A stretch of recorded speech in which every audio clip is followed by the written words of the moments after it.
As I looked at Kevin's mother, laughing heartily, I couldn't help but frown at her lack of class. Kevin's sister seemed taken aback, her face paling as I let out a small chuckle. Oops, could it be true? I wondered silently. My name is Charlotte, and I'm 54 years old this year. I divorced my ex-husband when our daughter Jade was just 3. The reason for our split was irreconcilable differences. My ex-husband was unemployed and spent his time drinking. Despite my repeated efforts to talk to him, he never changed. Naturally, our finances were always strained, and I decided I didn't need that kind of family life. We divorced without any child support or alimony. Since then, it's been just Jade and me. I was a housewife until the divorce, and once I had to raise Jade alone, I began working tirelessly. I started with piecework at home, making ends meet despite the constant struggle. Sometimes, with only a day left until payday, I would go without eating to ensure Jade had enough. Through all these hardships, I managed to raise Jade until she became an adult. Now that Jade has started working, I have more free time. I've channeled my experience into creating handmade products, which have now turned into a successful business. My personal life has also seen changes, notably Jade's engagement. She started dating Kevin, her supervisor at work, who is 5 years her senior. From the photos Jade showed me, Kevin seemed like a fine young man. Unlike her father, Kevin appears to be serious and responsible. I'm happy that Jade has found someone who makes her happy. Life is at a turning point for me too, and I decided it was time to live for myself. Then one evening after dinner, Jade approached me with a rare hesitance. "Mom, I have something to tell you," she began. Noticing her change in demeanor, I asked, "What's the matter? You seem different." "Actually, Kevin and I are getting married," Jade said timidly. "Really? That's wonderful." "Congratulations," I responded, relieved and pleased. Though I had never met Kevin, I hoped he was as good as he looked in the photos. Jade seemed relieved that I was supportive. Jade then suggested, "I was hoping you could meet Kevin this coming weekend." I agreed, wanting to meet the man who was to marry my daughter. We arranged to meet on Sunday. On the day of the meeting, I waited anxiously at home. Just before 11 o'clock, the doorbell rang. When I opened the door, Jade and Kevin stood there. "Nice to meet you. I'm Kevin, Jade's fiancé," he greeted politely. I was relieved by his manners and invited them inside. Kevin seemed like a fine young man, and he brought along a gift of famous brand sweets, explaining how he and Jade met. "Kevin, stop it, you're embarrassing me," Jade said, blushing. The pleasant atmosphere shifted abruptly when Kevin asked, "By the way, is your father at work today?" I was startled by his question and noticed Jade's complexion change. She must have kept it a secret from Kevin that we were a single-parent family. In traditional households, single-parent families often face prejudice, and I couldn't help but feel that Jade's secrecy was misplaced. I braced myself to explain the situation to Kevin. "Jade might not have mentioned it, but I'm actually divorced from my husband. It's just been the two of us," I said. Kevin's smile faded for a moment, and his face went expressionless. "What's wrong?" I asked, feeling a twinge of anxiety. Maybe it was a mistake for me to be the one to bring it up. But just as quickly as his expression had changed, Kevin was smiling again. "It's nothing, please don't worry about it," he said, his smile returning. I tilted my head, confused by the sudden shift in his demeanor. I couldn't bring myself to ask any more questions at that moment. The wedding preparations continued smoothly, and Jade seemed excited, often asking me for my opinion on things like her dress. "What kind of dress should I choose, Mom? What do you think would be nice?" she would ask. "Well, I think your favorite would be perfect," I replied, though I was somewhat distracted. Kevin's expression from that day kept replaying in my mind, especially the moment when his face went blank. I couldn't shake the feeling that his family might have strong views about single-parent households. So, I asked Jade, "Did Kevin say anything about us being a single-parent family on the way home that day? Do you think his family might be opposed to the marriage?" Jade looked puzzled. "He didn't say anything special, Mom. Are you worrying too much?" Her reassurances did little to ease my concerns, and unfortunately, my fears proved true. One night, as soon as Jade came home, she called my name with a somber expression. I was startled and asked, "Jade, why the long face? Did something happen?" Jade remained silent for a moment, an unusual sight given her typically optimistic nature. Eventually she spoke, though it was clear she struggled with her words. "Actually, Kevin's family isn't happy about our marriage," Jade said with a downcast look. "They're upset because we're a single-parent family. They think Kevin might have a hard time because we're poor and from a single-parent background. I felt a pang of sympathy for Jade. That's awful. It must be incredibly painful to hear such things from the in-laws. I asked her seriously, did Kevin's mother actually say that? Jade nodded silently, confirming my worst fears. I was enraged by what I'd heard. It was infuriating to think that we were being judged as poor simply because we're a single-parent family. Yes, we've had our struggles, but we've worked hard and built a decent life. I've worked as hard as anyone to provide for Jade. Then Jade revealed something even more shocking. Kevin's sister said a lot of awful things too, she confessed, her voice filled with sadness. She claimed that we're just after Kevin's money and that there's no way they could accept us as family. It's really hurtful. Jade's face looked incredibly lonely and disheartened. I could see how deeply those words must have affected her. It was appalling to hear such terrible judgments about me, especially when they haven't even met me. I could barely believe Kevin's family could be so harsh. What did Kevin say about all of this? I asked Jade, recalling Kevin's expression when he visited our home. His face had gone expressionless, and I wondered if it was because he was anticipating his family's reaction. It seemed clear that his family held strong prejudices against single-parent households. I began to worry about what the future held for Jade and me. But then Jade reassured me. Kevin defended me. After all, I work at the same company as Kevin, so it's absurd to think I'd ask him for money. I felt a wave of relief. If Kevin was on Jade's side, that was reassuring. I murmured to myself that Kevin's support was crucial. If he had sided with his family, I would have been deeply concerned about Jade's future. She would likely face ongoing snide remarks from her in-laws and feel marginalized. However, with Kevin standing by her, things might improve. A few days later, Jade brought up the idea of a meeting with Kevin's family. "Mom, I want to have a face-to-face meeting with Kevin's family before the wedding," she said. "I'm really sorry to ask, but it seems Kevin's mother insisted. She said that it's common sense for your mother to meet her future in-laws at least once." Although Jade apologized for the inconvenience, I agreed to meet Kevin's family for the marriage greetings. I wasn't thrilled about it, but it seemed proper. On the day of the meeting, Jade and I went to a restaurant near Kevin's family home. The choice of restaurant had been explained by Jade. "According to Kevin's mother, we can't invite you to their home until we're officially married. There's a fancy restaurant nearby that should suffice." The restaurant, chosen by Kevin's mother, was an upscale venue costing $300 per person for a meal. I occasionally visited it for business but rarely for personal reasons. I was puzzled by Kevin's mother's choice.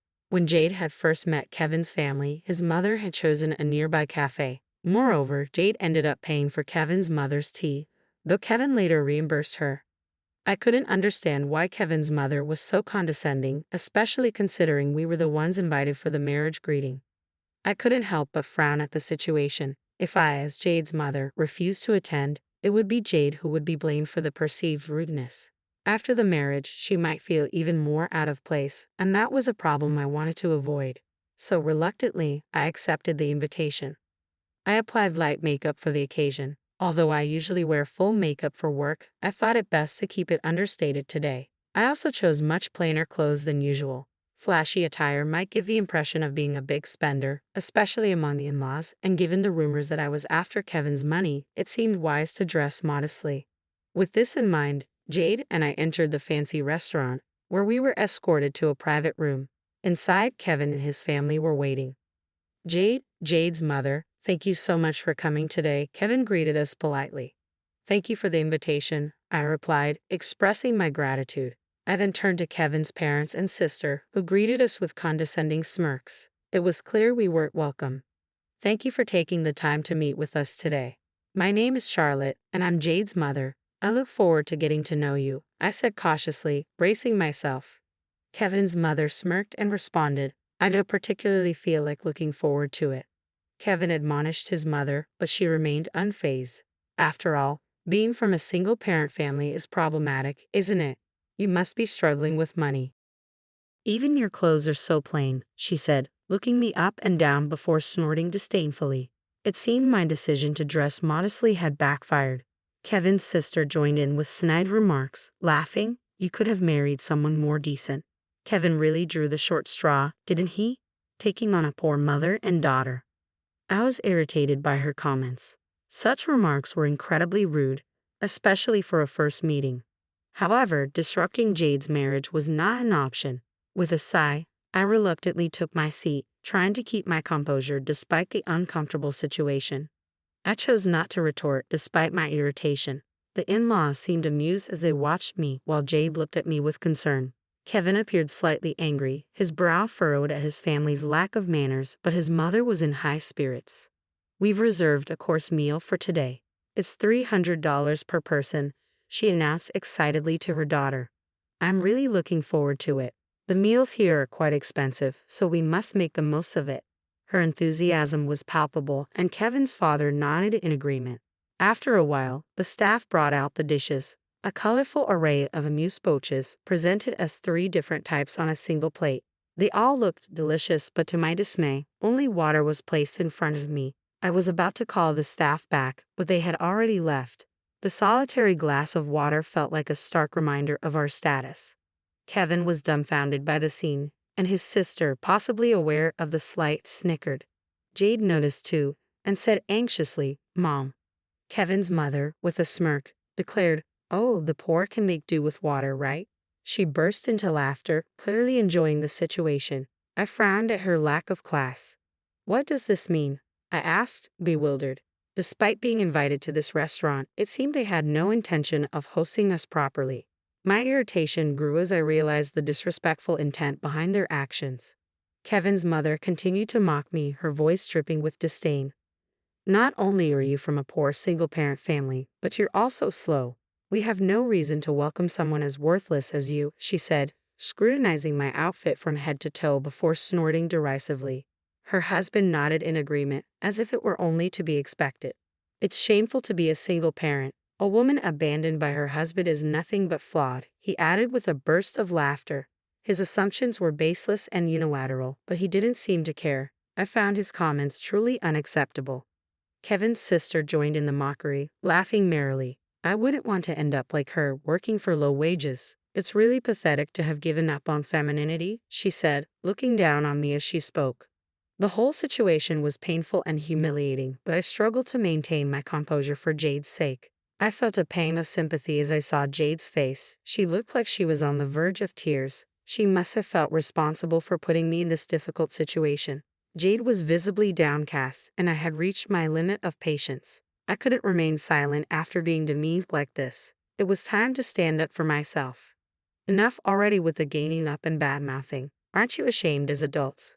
Kevin shouted, his voice filled with frustration. I was taken aback by his sudden outburst in my defense. Jade and I were both shocked by Kevin's anger towards his family. His face was flushed, and he was clearly upset. However, his family remained unmoved. His mother continued to laugh joyfully, saying, "There's no need to defend poor people. Why are you so angry?" His father nodded in agreement, as if to say Kevin's words had no impact at all. I was appalled by his parents' lack of empathy. It seemed clear that they were lacking in basic decency. As my irritation boiled over, I decided it was time for a counterattack. I had an ace up my sleeve that might surprise them. At that moment, Kevin's sister began staring intently at my face. I accidentally glared back at her, and she muttered something to herself. Suddenly, her face went pale as she seemed to recognize me. I couldn't help but let out a chuckle at her reaction. She trembled as she looked at me, clearly rattled by the realization. Noticing her condition, her father asked in confusion, "What's wrong with you? You've been acting strange." The mother also seemed surprised and expressed concern. "Oh no, you're as pale as a ghost. Are you feeling unwell?" Despite her words, her daughter's trembling didn't stop. It was clear that she had made a connection. Quietly, she asked her father, "Dad, the company you work for is Thompson Handicrafts, right?" She stared at him, seeking confirmation. Thompson Handicrafts is a small to medium-sized company with about 100 employees, and I was familiar with it because it's related to my work. Her father laughed off the question. "What's with the sudden curiosity?" "I may not look it, but I work hard as the head of the sales department," he boasted. "And through my connections, I even got you a job at our company. You should be grateful," he added with a hearty laugh. It was clear that his comments had defeated and disheartened her. Her father, puzzled, asked, "But why are you mentioning this? Are you trying to boast about your full-time position? This poor woman is probably just a temp worker," he sneered, looking down at me with disdain. I silently vowed that he would regret his words. She sighed and began to explain. Dad, don't you know who our company's clients are? Her father looked puzzled. Our clients. Kevin's mother, a full-time homemaker, wore a blank expression, seemingly unable to grasp the situation.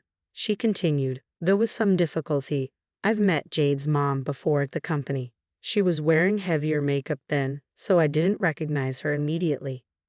Her father seemed confused. What do you mean, inside the company? I remember the faces of all employees, including part-timers, but I don't recall such an old lady. I frowned at being called an old lady, but he seemed preoccupied with other thoughts. Hearing the mention of the company, he appeared to be desperately trying to recall something. I realized it was no surprise he didn't remember me, as we had never interacted directly. She continued apologetically, Jade's mom, I'm truly sorry for everything. The parents grew agitated. Why apologize? There's no need to say sorry to someone so poor, said the mother dismissively. Exactly. Don't you have any pride, apologizing to a poor person like this? Her father yelled. Jade, glaring fiercely at her parents, said, Dad, Mom, Jade's mom is actually very wealthy, much wealthier than you. What did you say? Her father demanded, his eyes widening in disbelief. Her mother, equally stunned, shrieked, How could you say such a thing? Jade responded calmly, Jade's mom is the president of the company. I've served her tea in the company's reception room. You know greenbags? At the mention of greenbags, her father froze, then slowly turned his head towards me, his face paling. I couldn't help but chuckle. Greenbags was a brand Thompson Handicrafts had recently collaborated with. Kevin's mother gasped, Greenbags? That's the brand with stores and department stores. Even my bag is from there. She glanced at her bag nervously, which I had noticed earlier. As we entered the private room of the restaurant, I had spotted her holding the bag carefully under her chair. It was a familiar sight. She was using it despite the restaurant's high-end etiquette. I chuckled softly and remarked, I'm honored that you're using my brand. It's a magazine freebie, isn't it? Her face turned bright red as she looked down, clearly embarrassed. It seemed she was mortified that her favorite bag was revealed to be a promotional item. I swiftly retrieved my business card from my cardholder and presented it. I'm Charlotte Green, the representative of Greenbags. The parents stared at the card in shock. Her father was visibly trembling as he examined it, while her mother looked equally stunned. I addressed them coolly. It seems a collaboration with Thompson Handicrafts might no longer be feasible. What a pity. His face registered immediate alarm. Why? That was the project President Thompson was most invested in. If it falls through, what will happen to our company? His voice quivered with fear. His wife, confused, asked, What's going on? I explained, Thompson Handicrafts has been struggling financially. The interest in handmade crafts has waned significantly. When I was younger, my mother would sew everything by hand, but now, cheap mass-produced items are the norm. Thompson Handicrafts has been hit hard by this shift, and their sales have been declining year after year. President Thompson proposed the collaboration as a last-ditch effort to revitalize the company.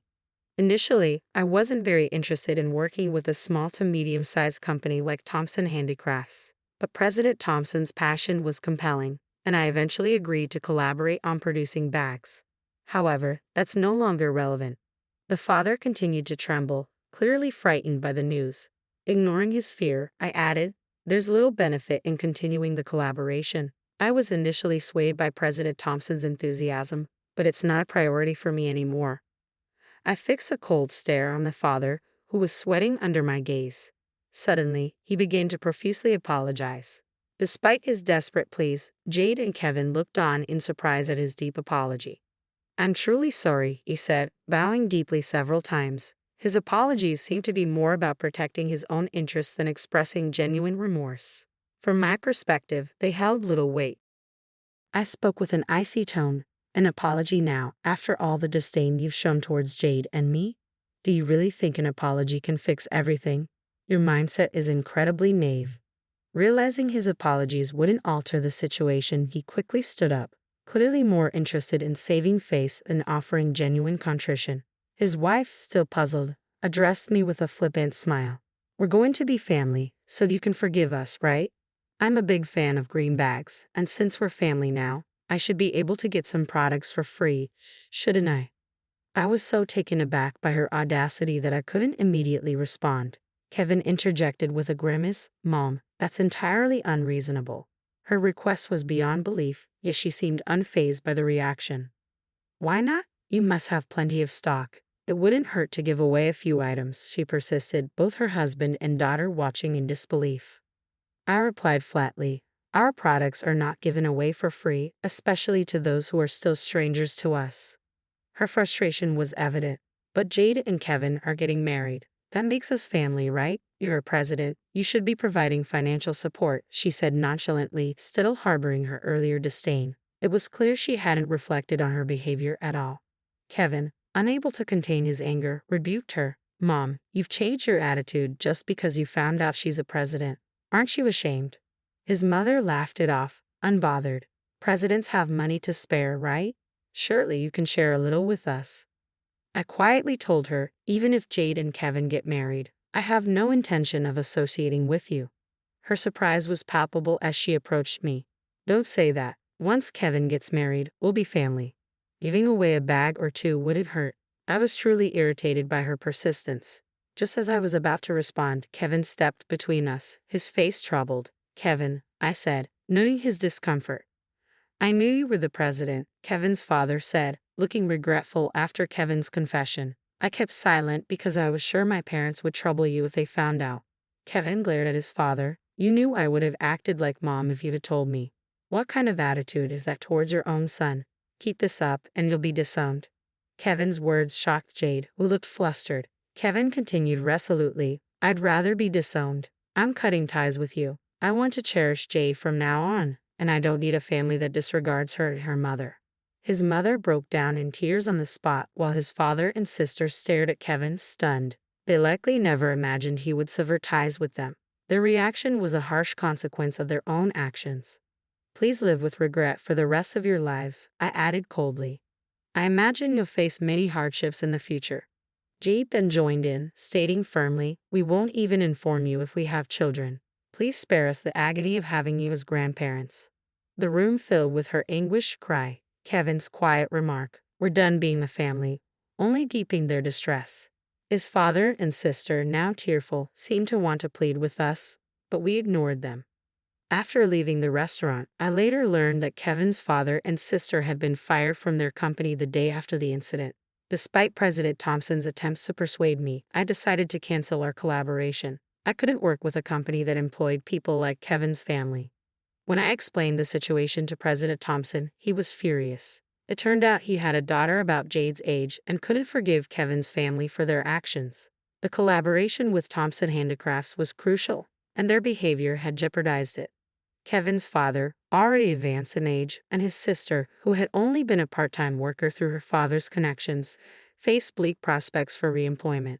Additionally, Kevin's mother, a full-time homemaker, was now cut off by Kevin, who was their sole breadwinner. Desperate, Kevin's in-laws came to our company to negotiate. "Please collaborate with Thompson Handicrafts. Even if collaboration isn't possible, provide financial support. Our family is suffering. Isn't helping each other what family does?" they pleaded. Their plea was ironic after all the disdain they had shown us. It was laughable, and their desperation only underscored their hypocrisy. I firmly told them that neither collaboration nor financial support would be possible. "Kevin has cut ties with you as well, hasn't he? Please leave now." Despite my clear refusal, the parents tried to cling to me, but I repeated my warning. "Do not appear in front of me ever again. If you do, I will call the police." The mention of the police seemed to get through to them. The father pleaded, "Anything but the police. We won't come again," and they reluctantly left, their clothes disheveled and dirty. It was a stark contrast to the way they once looked down on others. As for Kevin's sister, I heard she had become reclusive, struggling to find work and facing bleak prospects. She rarely leaves her room and seems resigned to a future filled with uncertainty. 3 years have passed since that day. Now, I live with Jade and Kevin. Ideally, as newlyweds, they would have their own place, but Kevin suggested we stay together for Jade's safety in case of emergencies. Kevin and Jade manage most of the housework since my work keeps me busy. I am truly grateful for their support. Recently, Jade approached me with a serious look which made me anxious. But then she smiled brightly, saying, "Mom, it looks like I'm going to be a mother." She lovingly stroked her belly, and my heart swelled with joy. "Congratulations, Jade," I said, hugging her tightly. Kevin, too, was beaming with happiness. Though we know challenges lie ahead, I am confident we can face them together. I look forward to meeting my grandchild and embracing our bright future. A smile naturally spread across my face as I